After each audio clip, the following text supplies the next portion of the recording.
voice kuthiwa uma singekho isitha ngaphakathi kithi, isitha esingaphandle asikwazi ukusilimaza.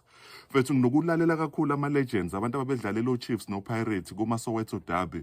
Bathi mfethu uma udlalela i-Chiefs ne-Pirates, especially kwi-Soweto Derby, you lose your battle kwi-tunnel. Yeah. Before ungene groundini, kuthiwa you lose i-battle kwi-tunnel. Ilapho mfethu abanye abadlali enisuke nizodlala nabo banibiza ngamagama bathi nizinkoma nikwazi ukudlala ibhola.